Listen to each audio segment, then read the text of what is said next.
Right. Okay. Well, first of all, thank you very much, Raul, for being with us. This is very important to have you with us in this webinar.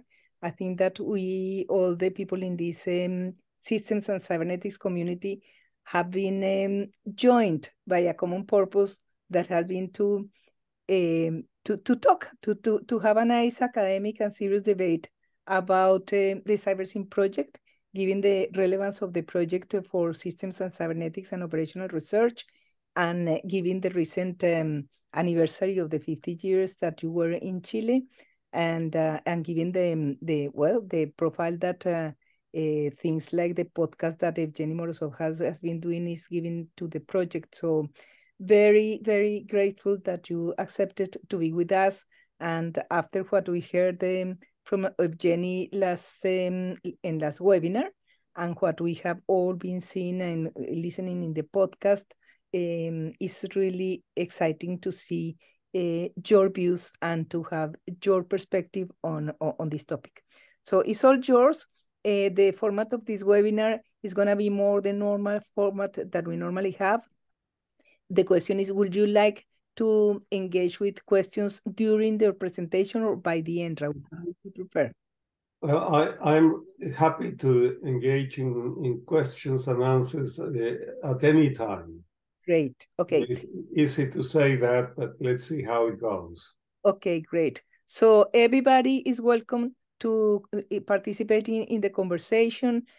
Please put your questions in the chat, and I'll try to moderate in terms of making sure that questions are responded in the order they are done. And okay, so it's all yours, Raul. Well, thank you very much.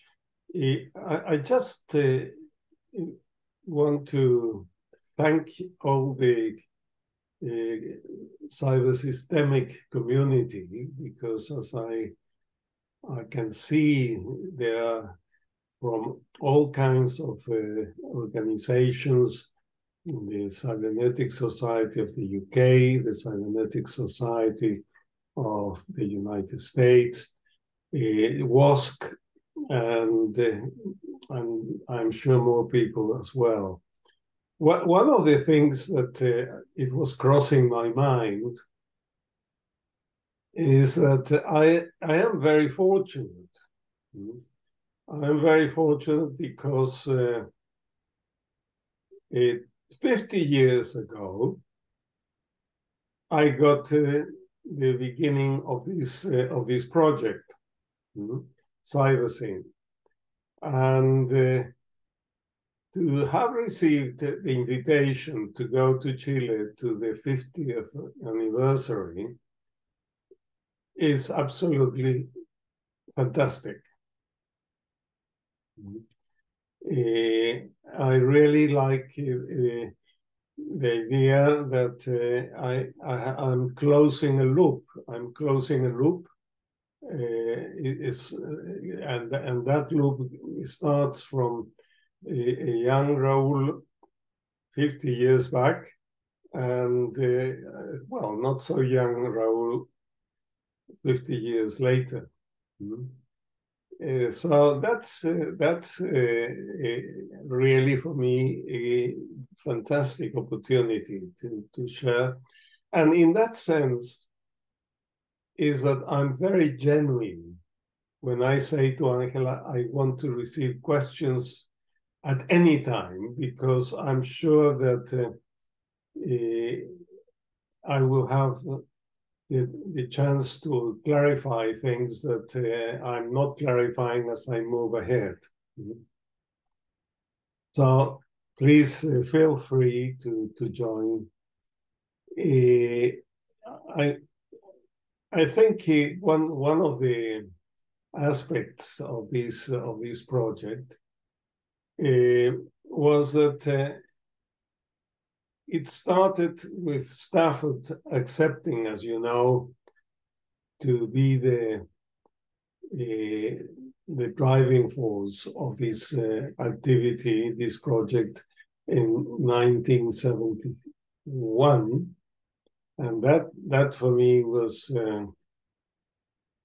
an extraordinary opportunity to suddenly move from very traditional information-oriented networks to something extremely different, communication-oriented networks.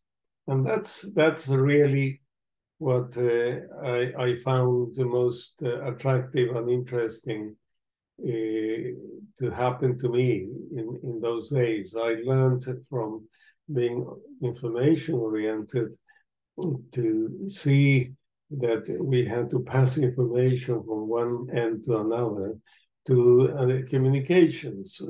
So, as you know very well, that was part of the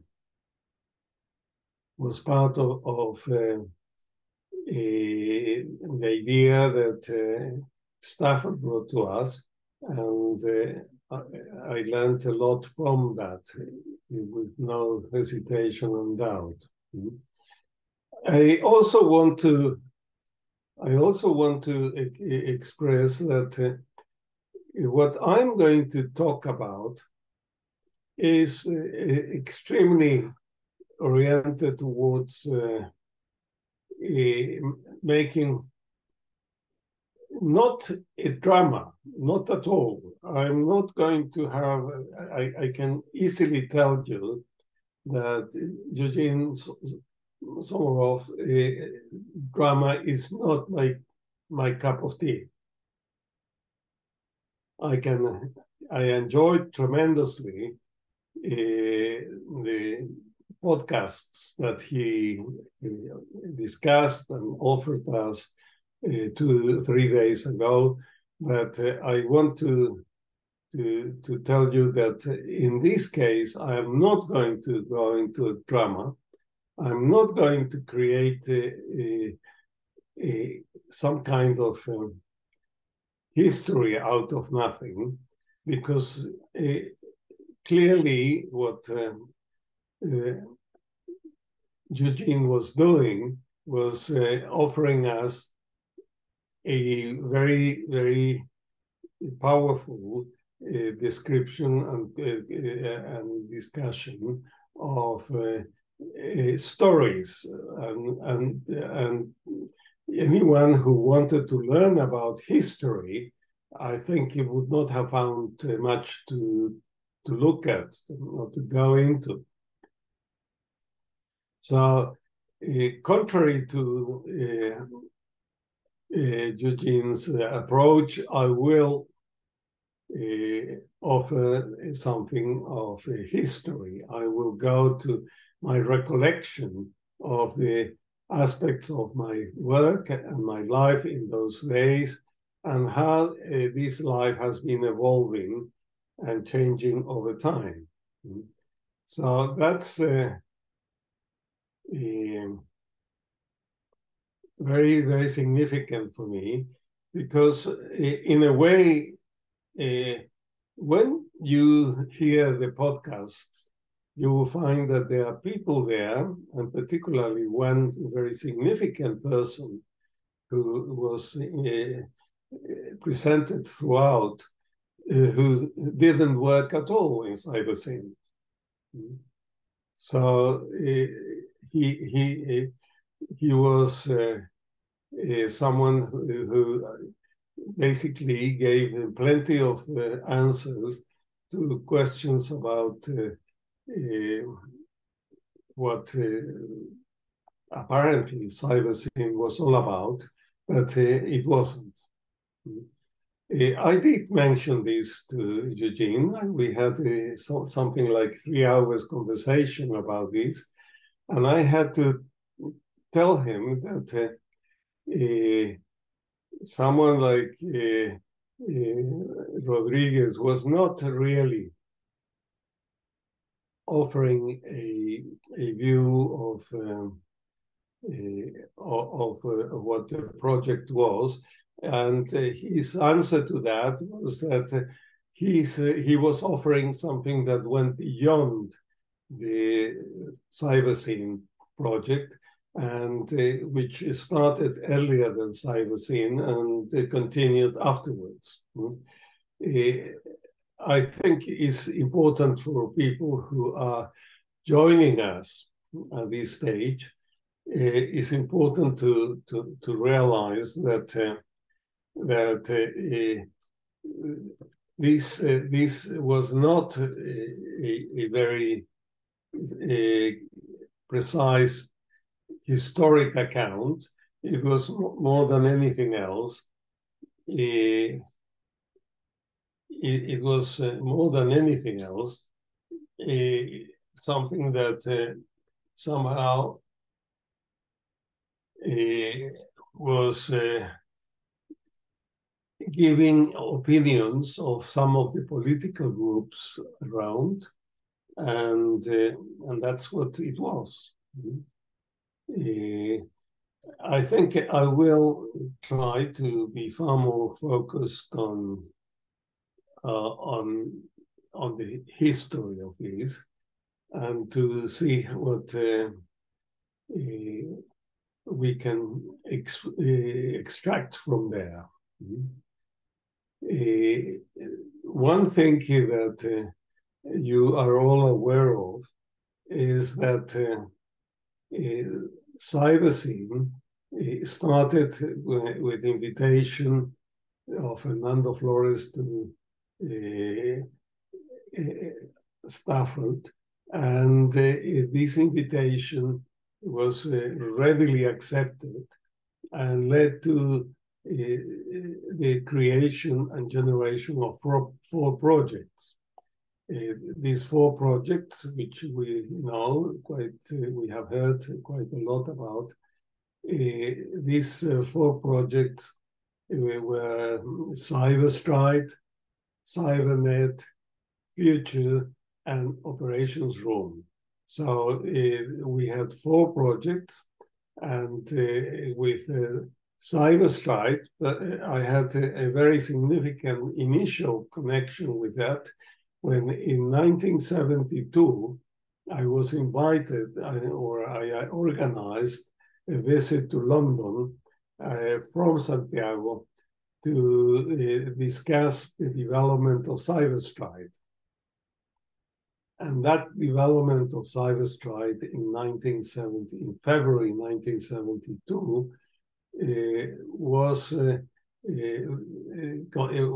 driven by conversations I had with people for Arthur Anderson, and these people were the ones who took the initial paper that Stafford was proposing, that is short-term forecasting, and producing from there what we call the short-term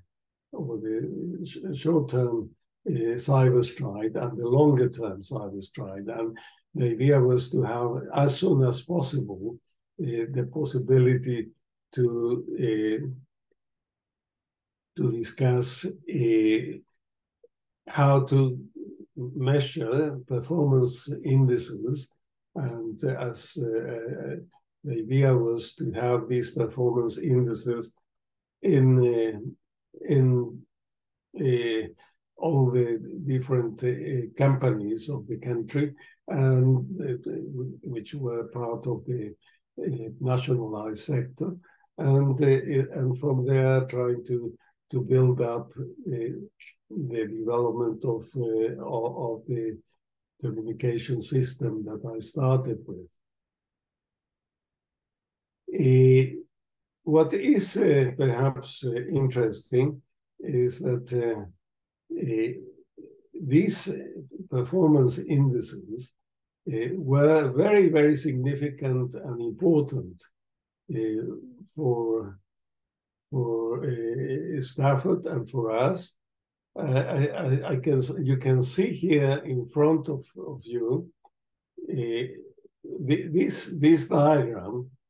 This photograph was a photograph that was taken in 1973, early 1973, and you can see how Stafford was basically keying in the connections between the chairs and the main data projection screen that we had in front of me. Interesting. I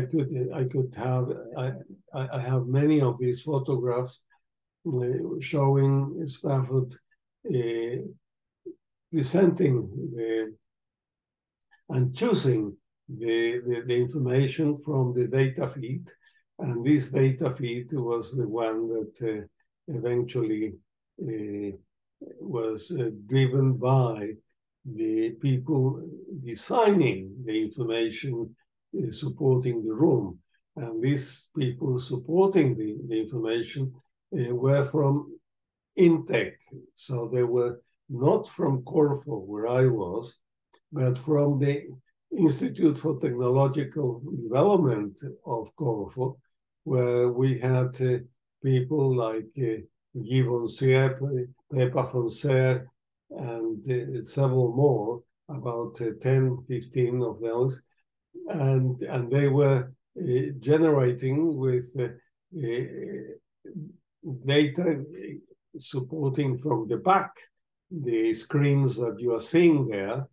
And those were the basic support information that people could access through the knobs that they had with them. That was very much what was behind the two things: Cybersyn, which was supporting the screens at the back here, and the main data projection, which was the one which was at the front. You can also see, and important to my argument, is that we had a screen that we called Staffy, and not surprisingly, the screen that I'm selecting here with my arrow is the one that showed a viable system model. And for us, the viable system model was a major aspect of our Cybersyn project. And that's where I think you can start to see the difference between the arguments of Eugene and myself. While for him, the real argument and the interesting aspects were connected to the problems of people in the political scenery. For us in Cybersyn, it was a mixture of both. And clearly, the issue that was most significant for us was to have this very powerful model, which gave us the opportunity to talk about organization structure. Here you can see perhaps a better picture of that room, and that's where I think what you will find out is that when I was invited in August, September of this year to go to Chile, what the people there were intending, and they were doing, and they did, was to create, to have an operations room exactly as the one that you are seeing at the moment in front of you.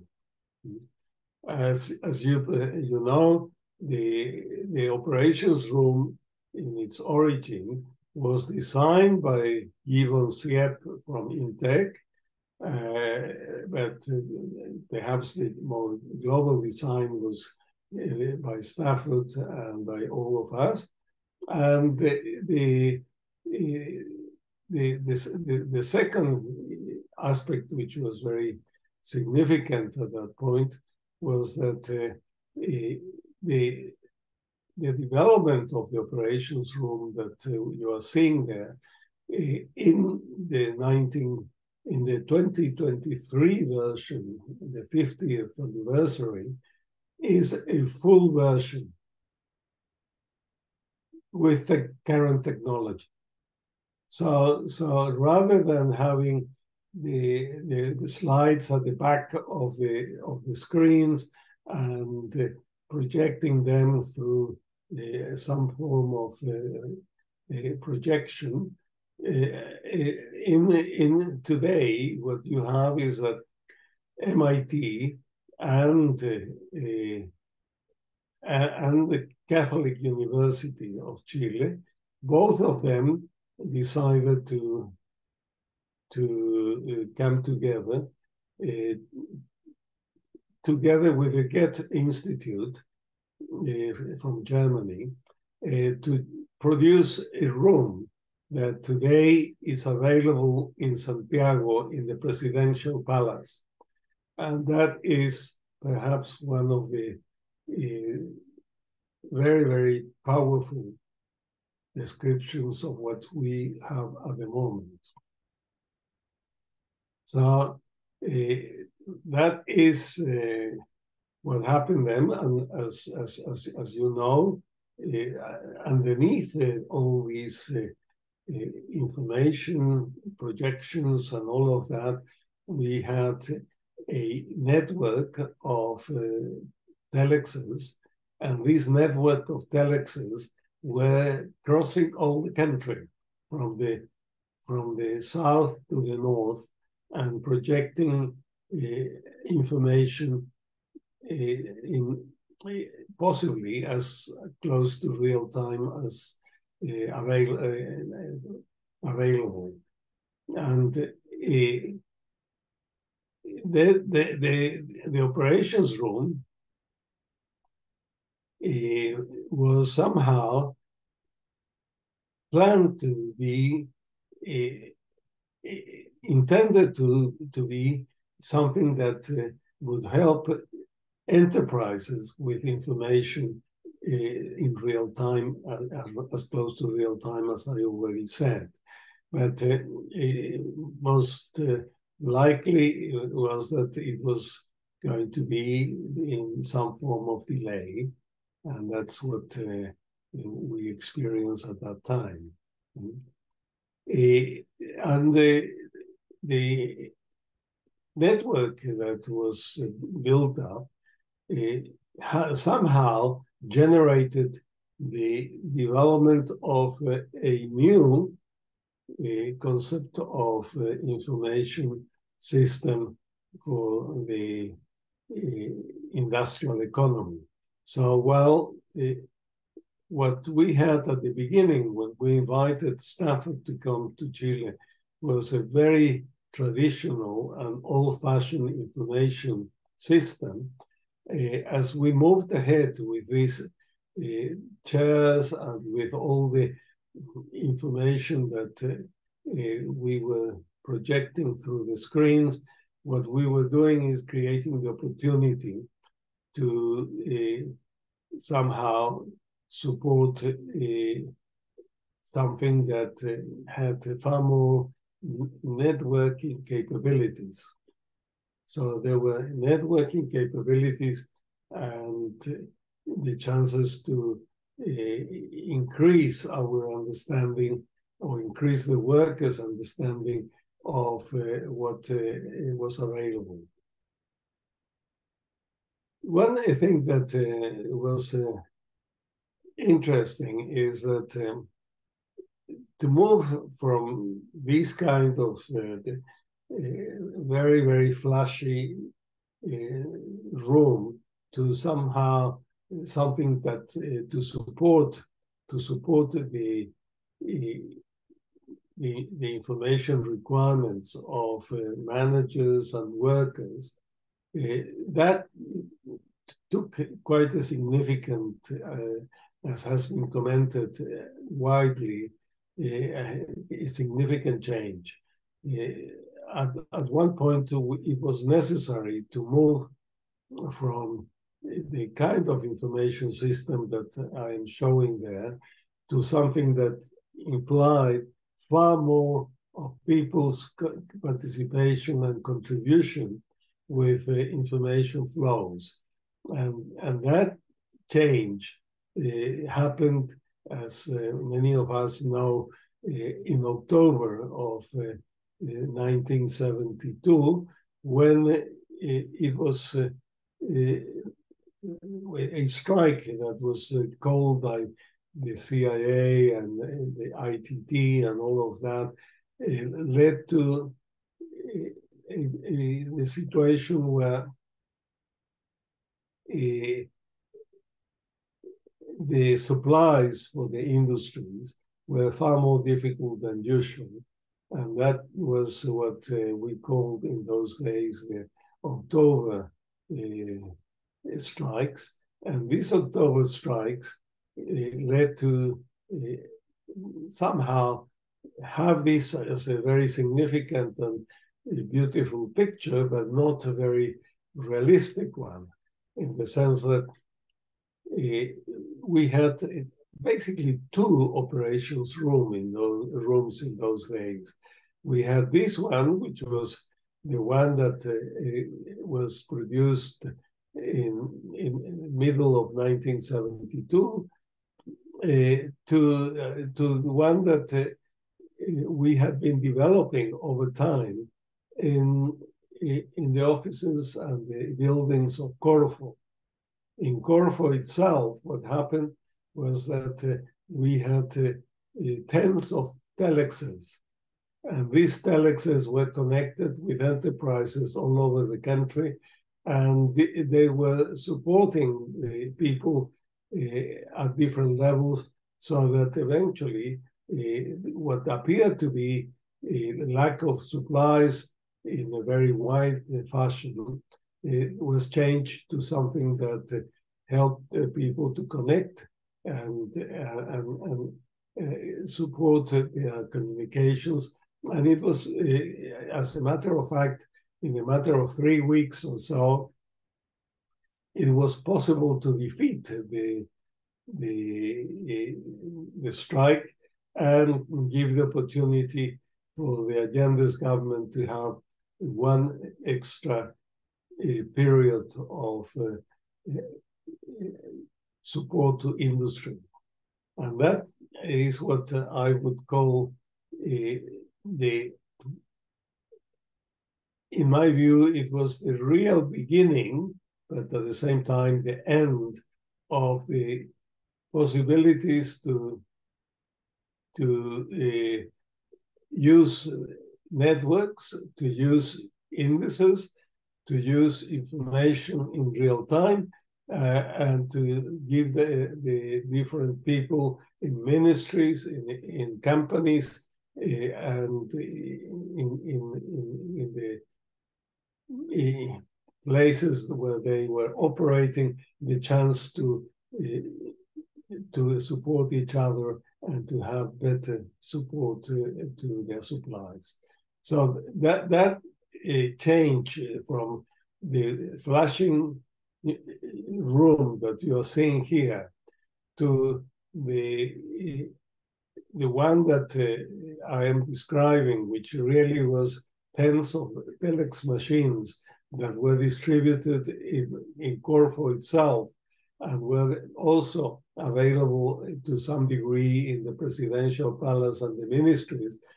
That change was perhaps one of the most significant learnings that we had at that time. And what produced that was something that I think it was very significant for us, and that was that it was necessary to somehow rethink the way in which we were managing the economy and managing the industry. So that management, very, very tidy and nice, which was somehow related to these indices of performance that you can connect to the screens here, that was somehow changed, and so we were able to start operating in a much better operational level. And that's what really I thought gave us the opportunity to move from the information system, which was originally there, to the communication system that was the core of whatever we were doing in those days. Raul, sorry to interrupt, but we have a question from Trevor. Yes, please go ahead. Trevor, please. Thank you. What I'd be interested in is some clarification about which elements of the four systems were actually being used to break the October strike. Sorry for the...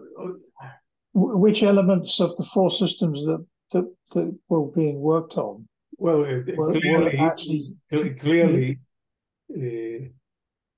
clearly what I'm trying to go back, Angela, to the original. Yes.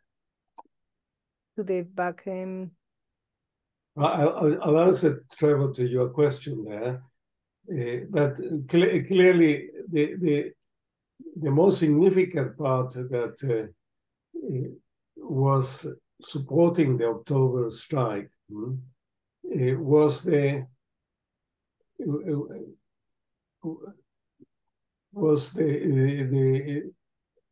network, the communications network, and the communications network appeared to be very much at hand, as we have explained in many occasions.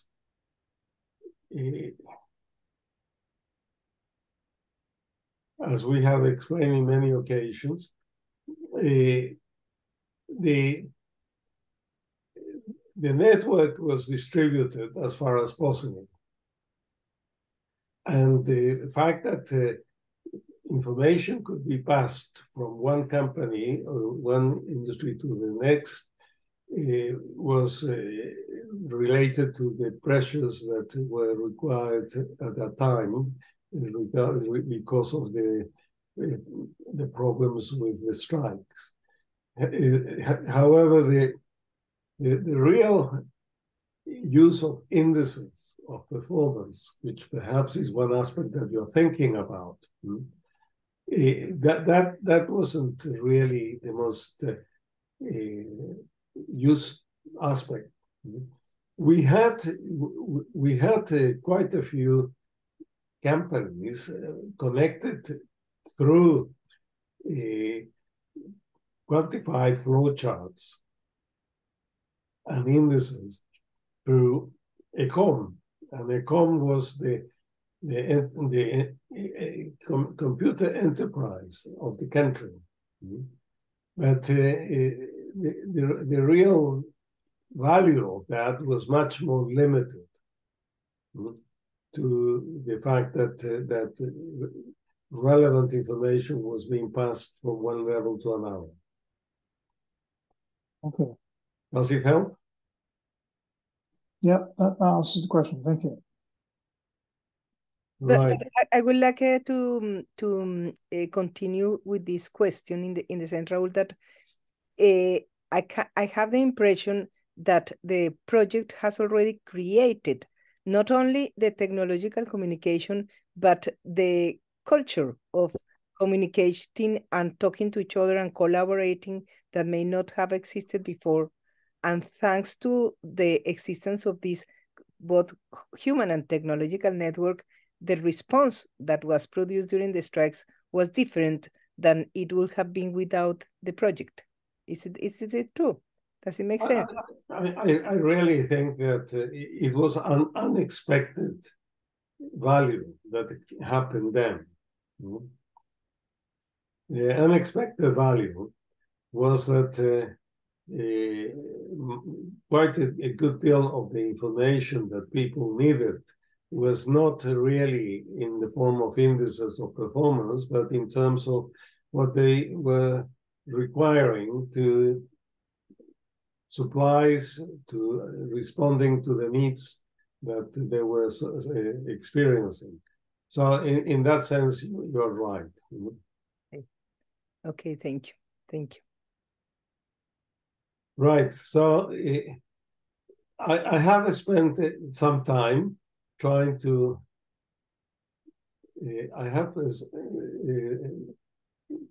trying to, and that's, I'm glad to see myself there. I had not seen it.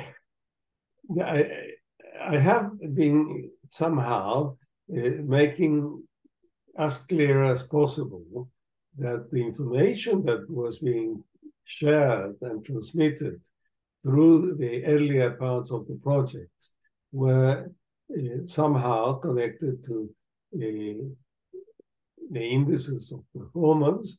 However, as the strikes happened in October 1972, it moved away from the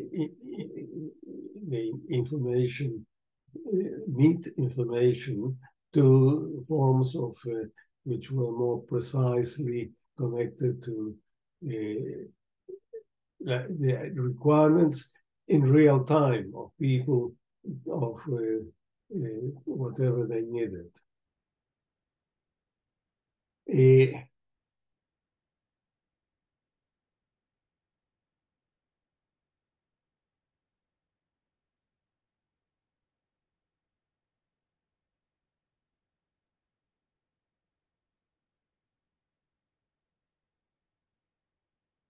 This is the operations room that has been built up in the presidential palace now.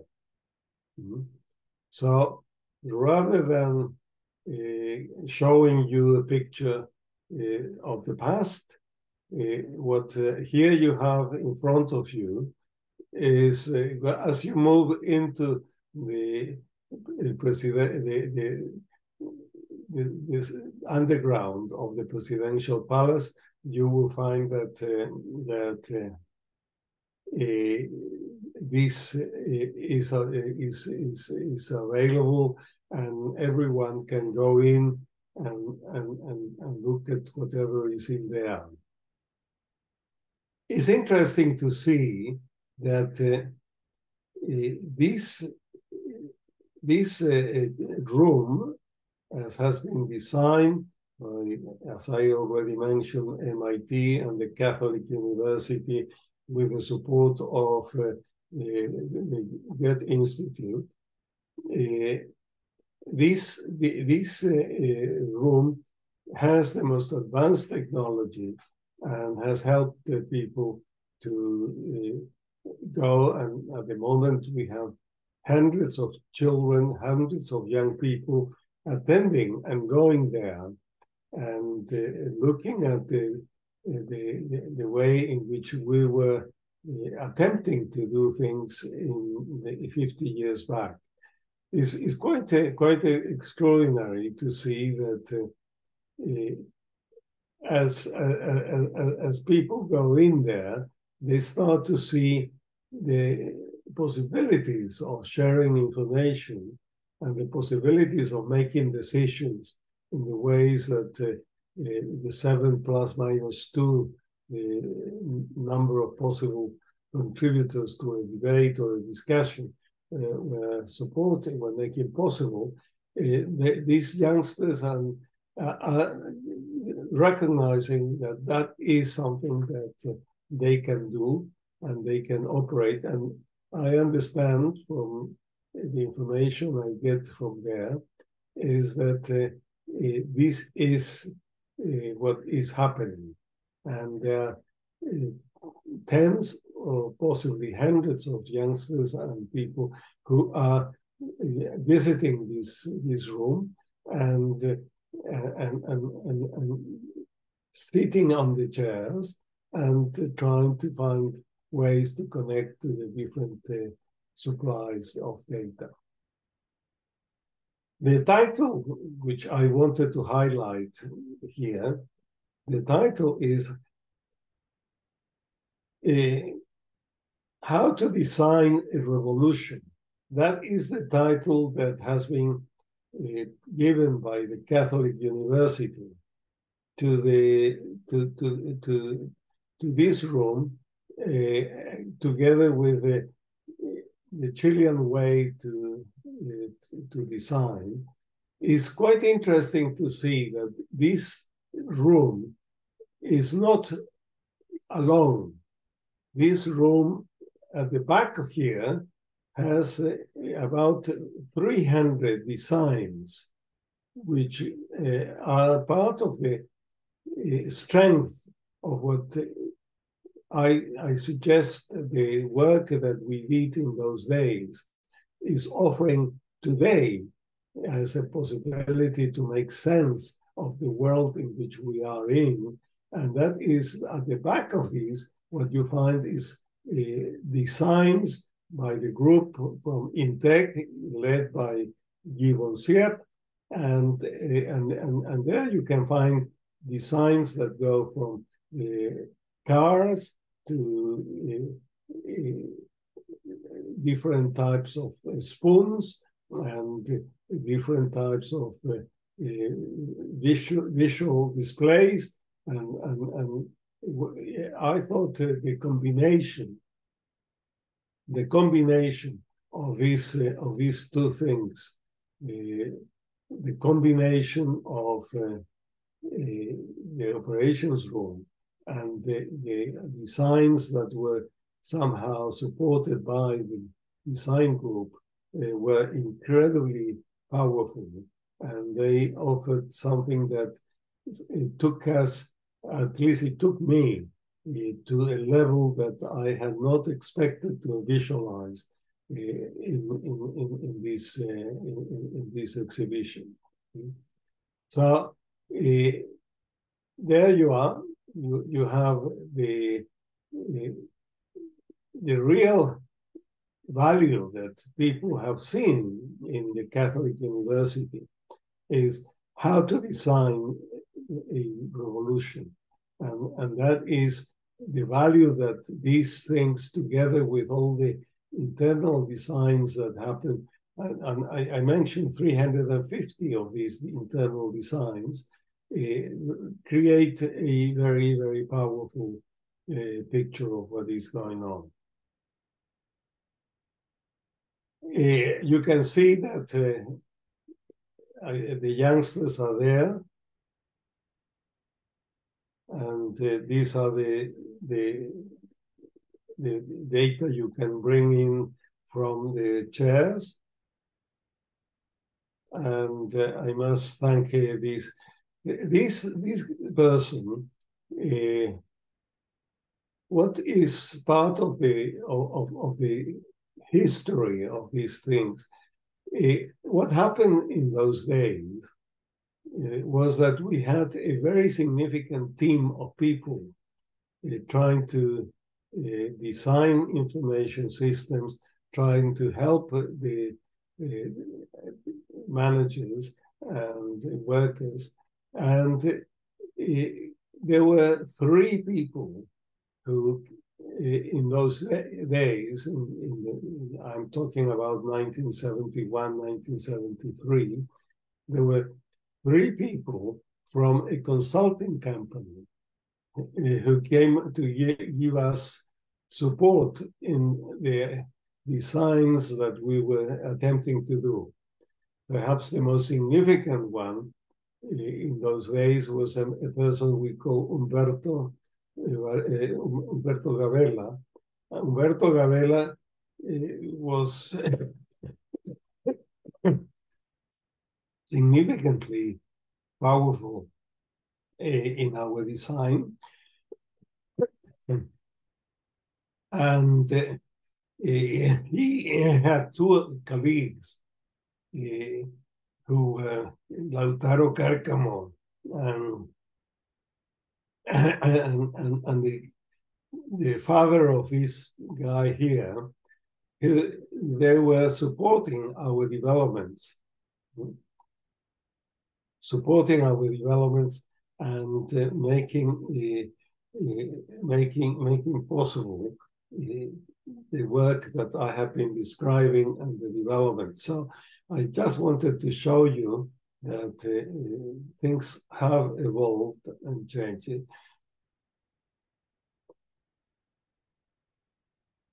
Right.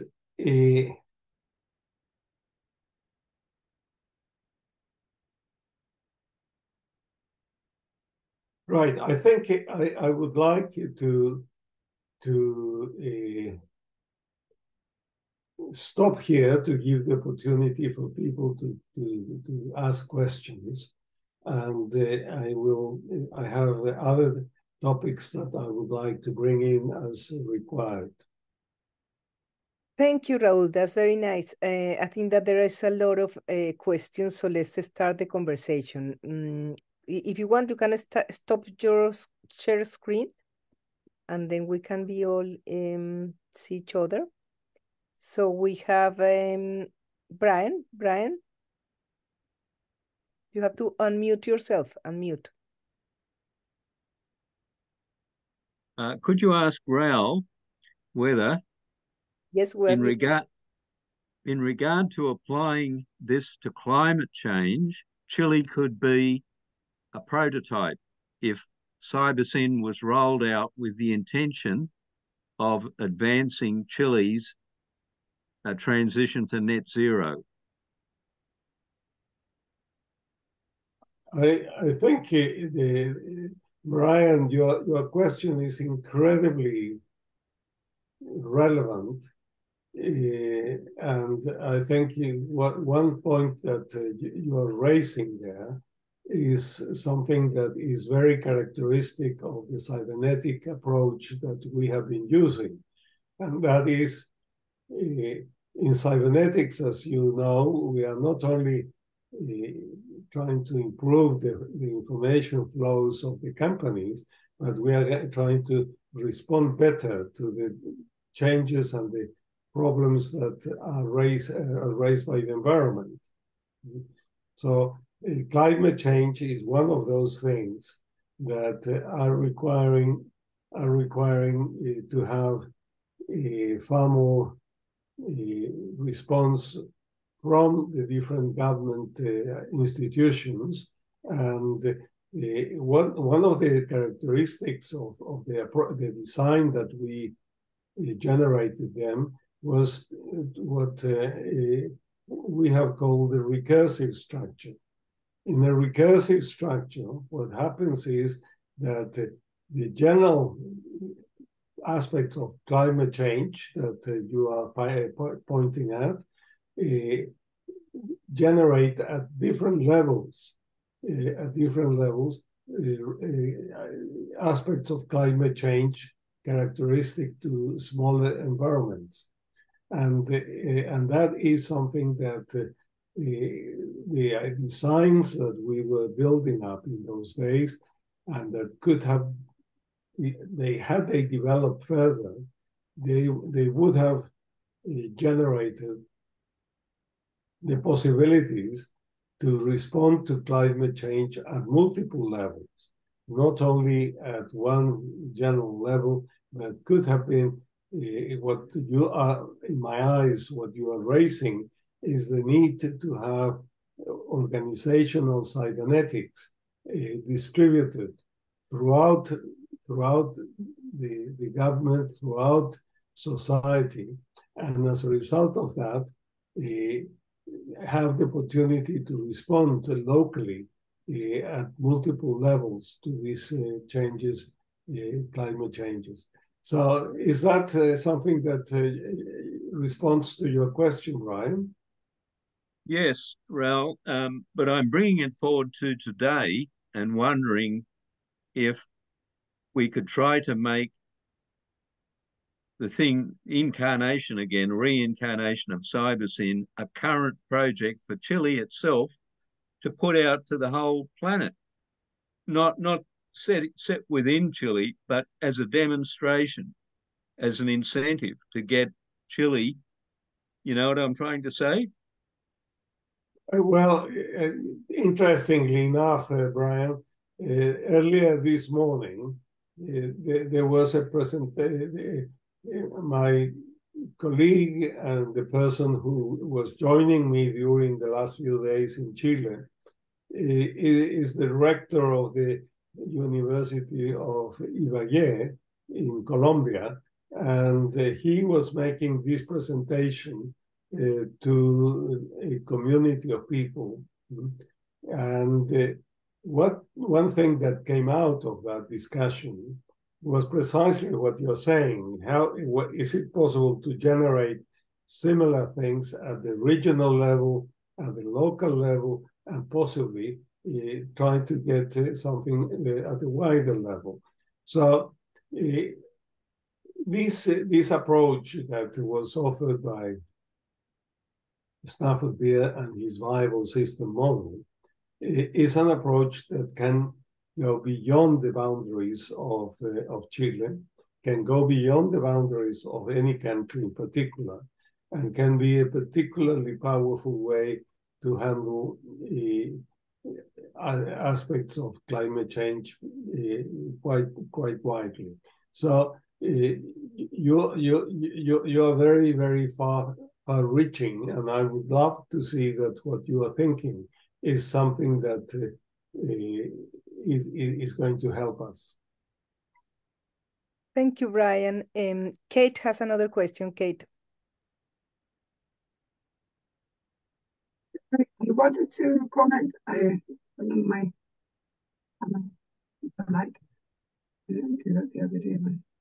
I wanted to follow up a little bit on this comment from Brian, and I think it links to I guess it's sort of a question I would have as well.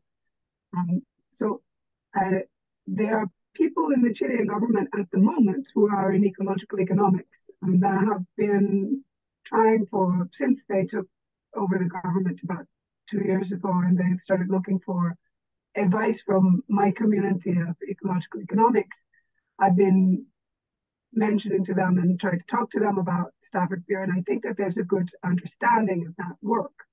I wanted to say that, excuse me, in terms of Brian's comment, but also to link it a little bit to Yevgeny's talk on one of the issues that came up in Yevgeny's talk on Tuesday.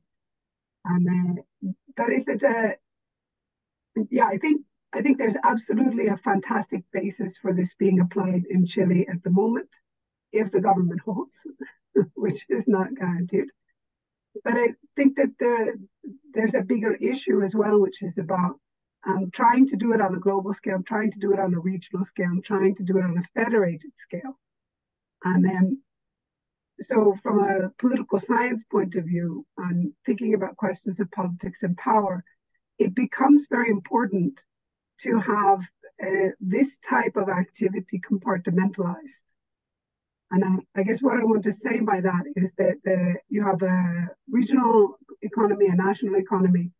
And in some respects, I think it's very important to keep in mind, also thinking from a systems perspective, that once you scale up to the global economy, the globalized mechanisms that are in place at the moment are so much more fluid and stabilized than something like this, which has to root down into the operations of localized places in order to really work the way that at least I would understand it's envisioned to work.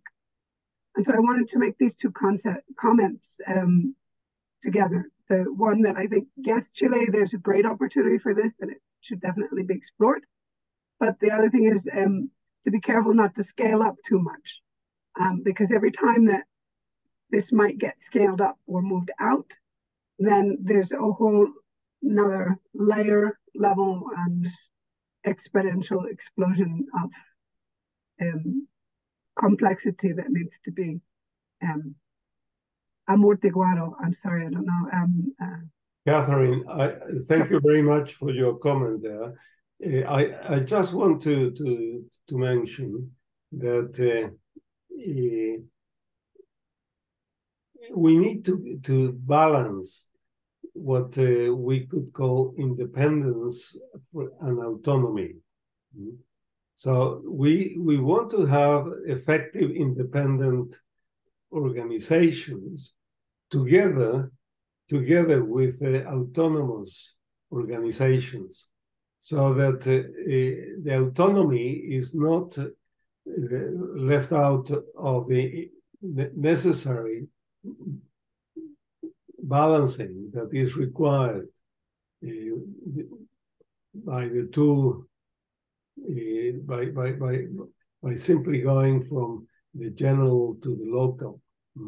And that is something that I could see in the days I was there. I could see that it was clearly there were people very much, and they were trying to involve me in aspects of future developments, which would go along the lines of Brian's concern with climate change. That it will also be important to support the improvement of the way organizations and governments work in Chile. So that's making progress. Interestingly enough, in one occasion, as I was there, a person took me to the main gate, the main door of Corfo. Corfo was the institution where I worked in 50 years back, or more than 50 years back. And he pointed me to the title of the building. The title of the building was Corporación de Fomento a la Producción. That was Corfo. And he said, what can you say about this building? And I will say, this building was the origin of a lot of work we did in those years, and many things that came out after that work in Corfo in the years early 70s are things that are today possible and would be useful to have within the Corporación de Fomento a la Producción, so that eventually they will make possible future developments.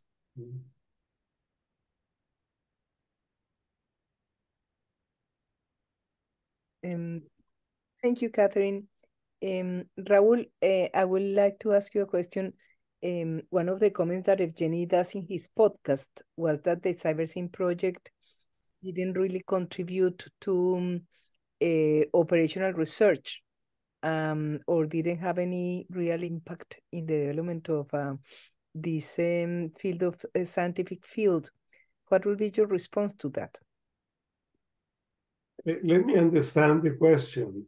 You're basically saying that the podcasts that were produced by Eugene could be used as operational research frameworks to make more likely or more possible the development of improved organizations. Is that correct? Or? No. The question is that one of the comments that he does in the podcast was a criticism about the impact of the Cybersyn project or Stafford Beer's work of organizational cybernetics to operational research, sort of saying that there wasn't really any innovation or any serious contribution from the Cybersyn project or from organizational cybernetics to operational research.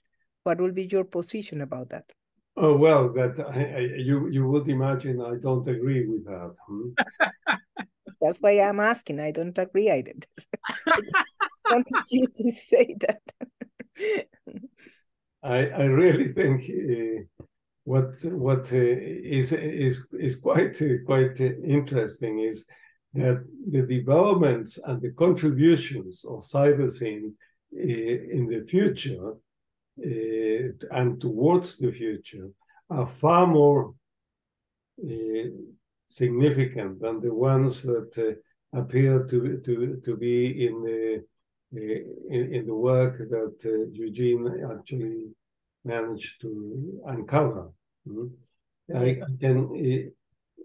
We did a good deal of operational research work.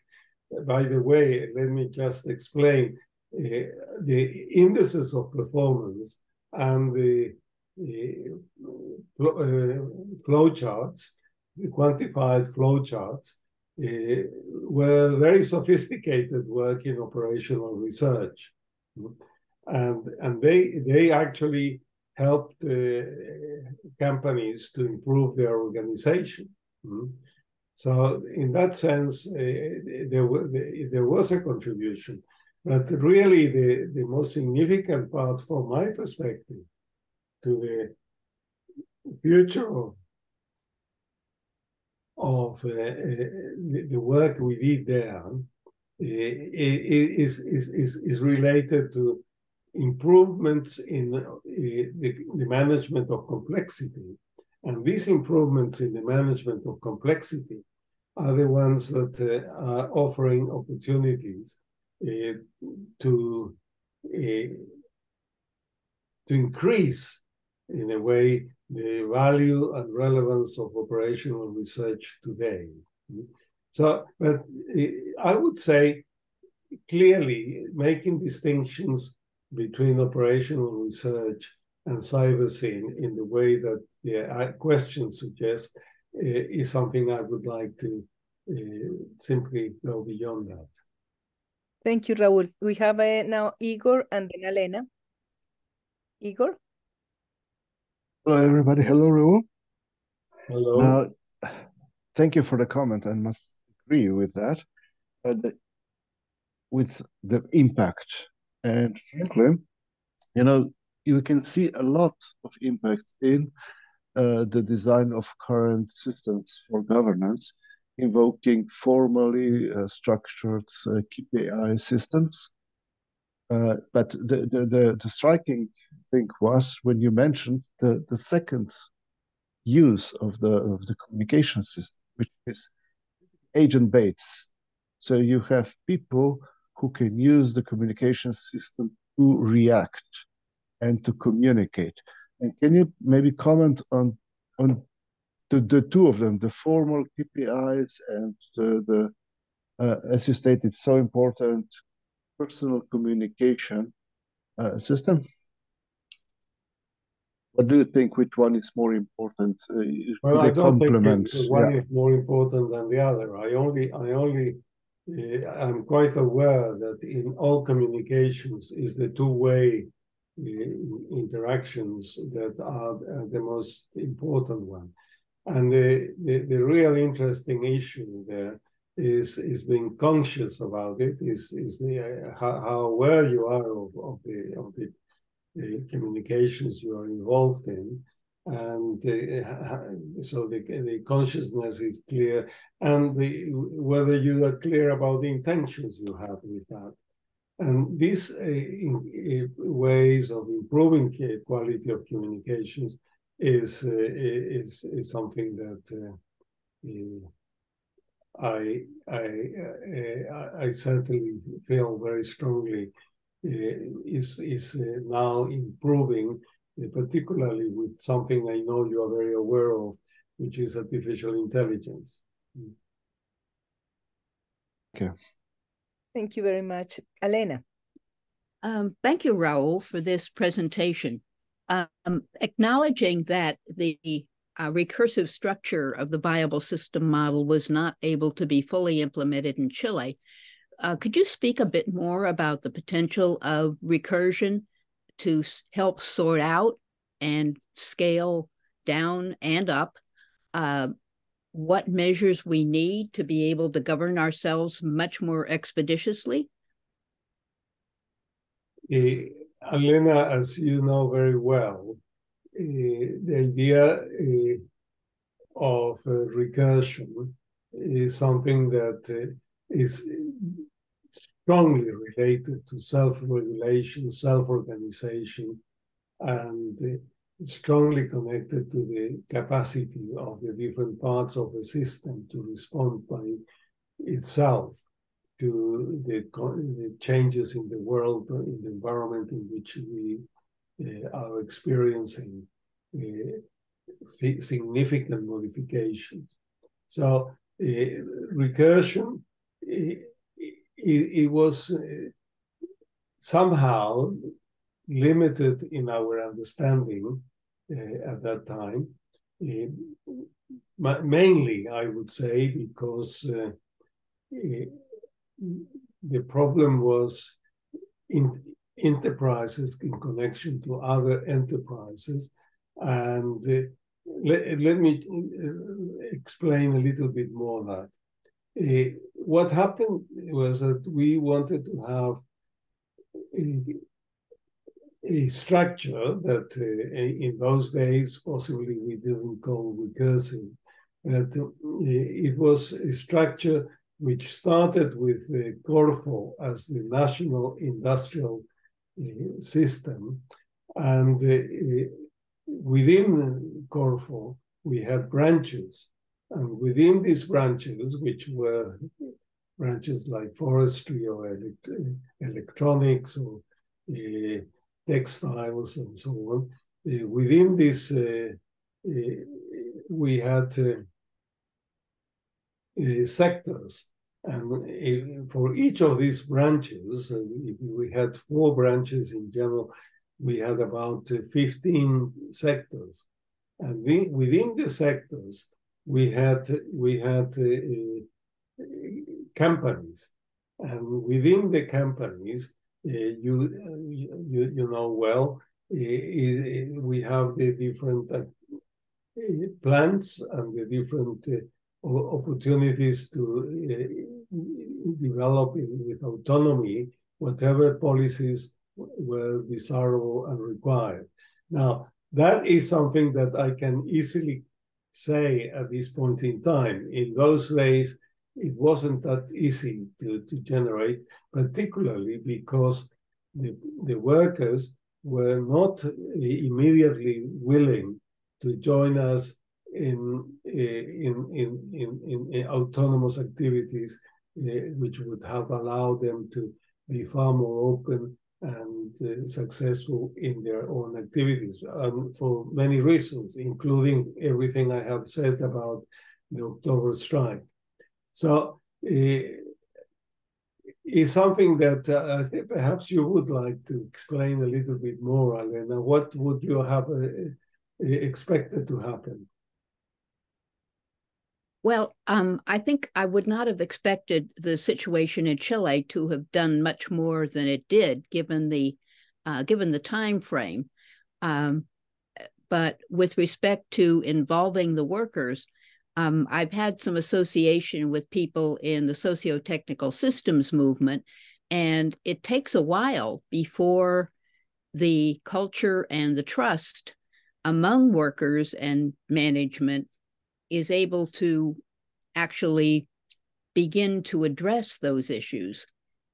I think I'm really much more interested in seeing the recursive structure made much more transparent, because many of the errors that occur in organizations occur because decisions are taken at the wrong level of recursion, or variables are measured at the wrong level of recursion.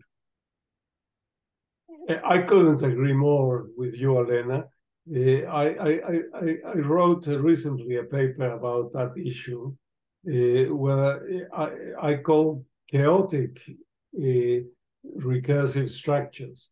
So one of the things that we find in general today is that rather than admit the unfolding of complexity, we find a much less clear and less transparent distribution of this complexity. And in that paper, I give the methodology. I talk about the methodology to improve the quality of the recursive structures that would help for any policy issue to start thinking how to increase the quality of recursion and make it more transparent and more with more capacity to respond to the problems of the organization or the policy issue. Because in fact, what I am much more doing these days is policy issues, trying to move into a wider organizational structure environment, which I call the wider environment. And in there is that I'm trying to give some hints in a reflexive manner between what is the structure and what is the issue, so that both connect to each other and improve the quality of recursion. And as they improve the quality of recursion, they improve the quality of the policy issue study. Thank you.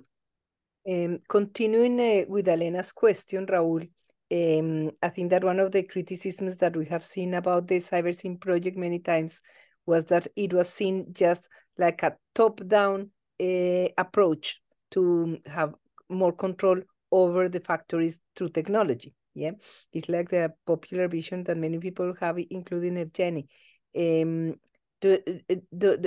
Wasn't it the case that in Chile, what you were trying to do was not mostly to create a way of communicating and having KPIs from the different industries and factories, but to reproduce this idea recursively within the factories themselves? Well, I think we go back to the question of Alena, which in a way, she made a very valid point that it's not easy for people to work out levels of recursion. And that was even more in those days. In those days, to try to explain and to give to people some directions towards autonomy and self-organization, which is what really recursion means in the end. That wasn't very easily transmittable to people. And one aspect that I wanted to highlight is that, in fact, while that issue of recursion was so difficult, one thing that happened in our experience was that we were finding it less and less attractive to go to levels of management within the government. And one thing that was a big development by Stafford in those days was what he called the People's Project. And the People's Project was one that was saying, look, it's not so much to try to see exactly what level is going to come in for each of the decision processes, but what is really the most interesting aspect is that people will find out, and if I can find the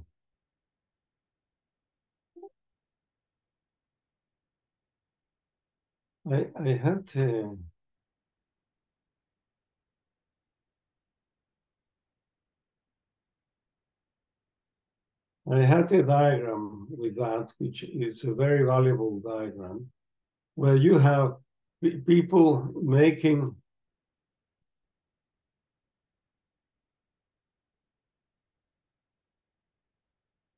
people receiving the decisions that people were making at the global level, and it's not there. I cannot see the diagram. What is interesting is that in Cyberfolk, which was a derivation of Cybersyn, what happened there was that as people were making global decisions, people at the local level were given the opportunity to respond locally to these global decisions. And that was something that was handled through processes of amplification and attenuation. And the problem was that not only to give people the opportunity to respond to the decisions made by the administrators or managers, but give the opportunity to show interest or attraction or rejection, emotional responses to the decision making that was being made by people at different levels. So our response could be we dislike what has been decided, and we give not a sort of quantified response to that, but we give a response which is much more in the direction of whatever attraction we may have for that decision making.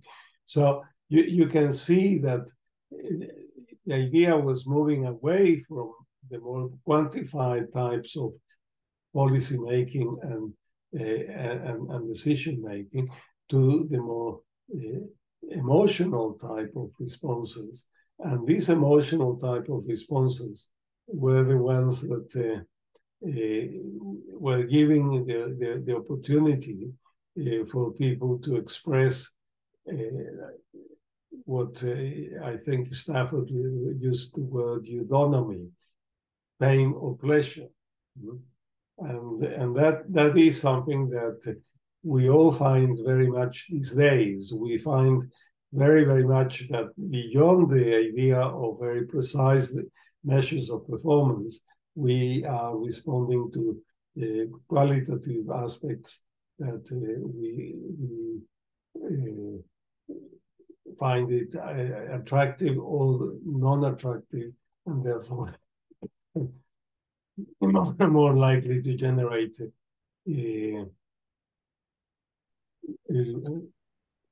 somehow a response to the issues. So that is what I would try to say. That okay, we are not really trying to increase the measurement, but we're trying to increase the quality. Thank you, Raul. We have Marcus Schwaninger. Marcus. Thank you, Raul, for this inspiring talk. I would like to know a little more about the way Cybersyn functioned in day by day. I know you were building that up, and you must have had terrible barriers and obstacles and frictions and all that. But I'm still interested. I mean, were you moving towards a critical mass, or how many enterprises joined you? How many workers were engaged, and what did the workers really do? And detail the algorithm many of us like them and think this is a very interesting approach. Did they ever get used? Thank you, Marcus. I think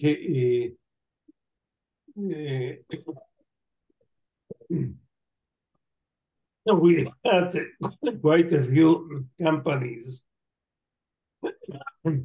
willing to to join us with measurements.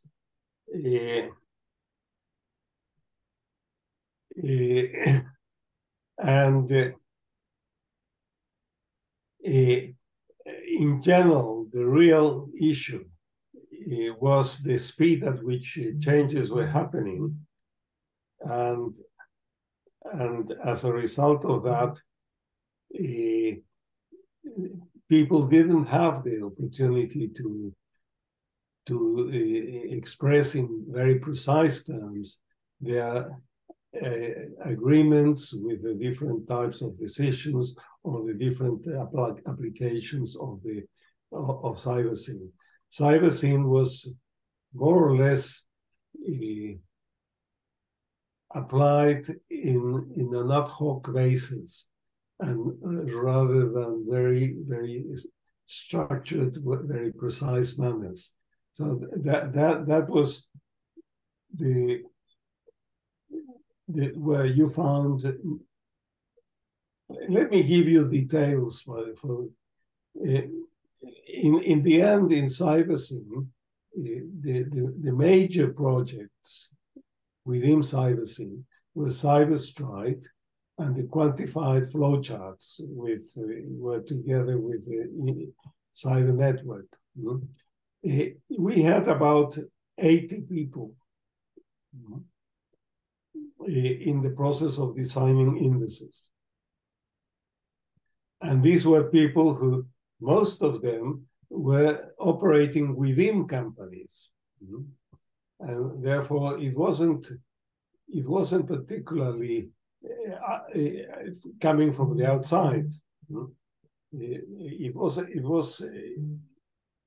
was very strongly influenced by the needs of the companies themselves. And one thing I personally experienced and learned through that period was that aspects like the flashy room that you are seeing there were more or less at a much elementary level designed by the people in their companies. So I had experiences of companies in the textile system, or in forestry and so on, where people had walls, and in these walls they could put the diagrams that I have just I'm showing here. So the problem was not so much trying to fit all the data that was happening in those companies into expressions of the kind that you have seen here, but the idea was how could people express very locally the possibilities to measure. And what I found was that was possible, that really gave some capacity to people to invent and create their own responses. Thank you. Yes, this already gives a clearer impression. Thank you, Raul. Okay, we have a question from John. John?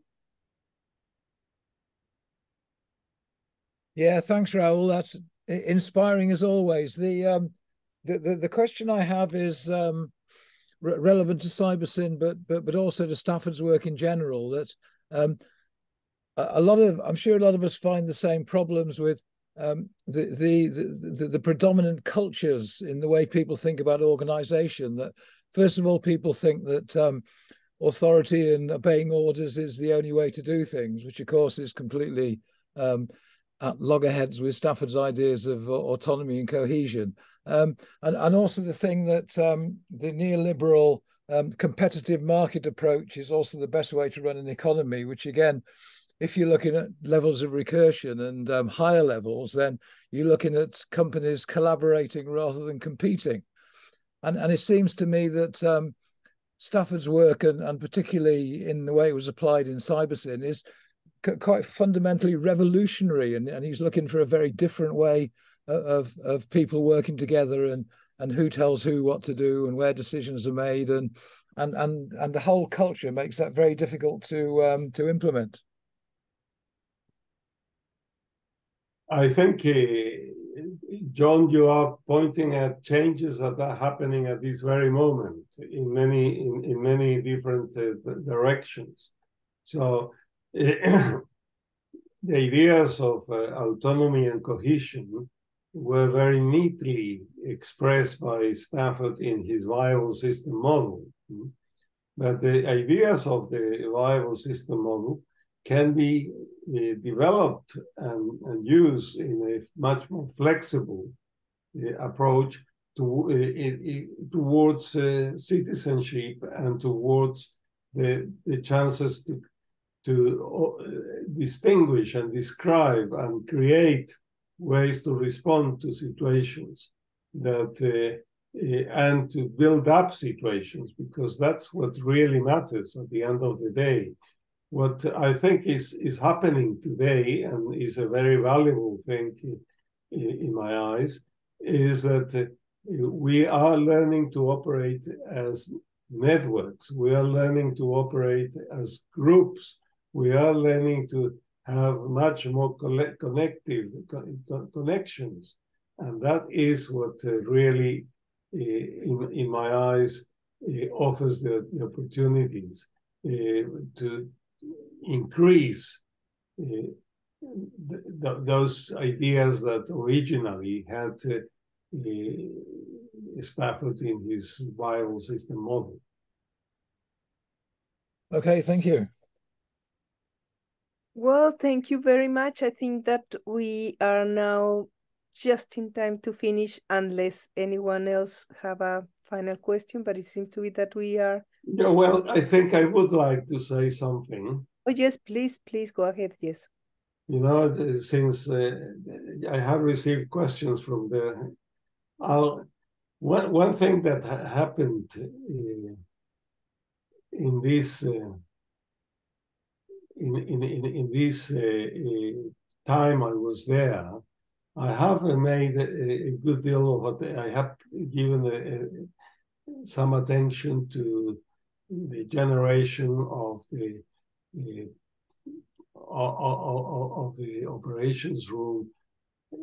Very interesting aspect I wanted to highlight here is that the people who are building up this operations room, first, they are not stopping there. They will be, this operations room will be for 4 months at display in Santiago. And it's all modular to the point that by January next year, the idea is to dismantle it and start sending it to the United States and Europe.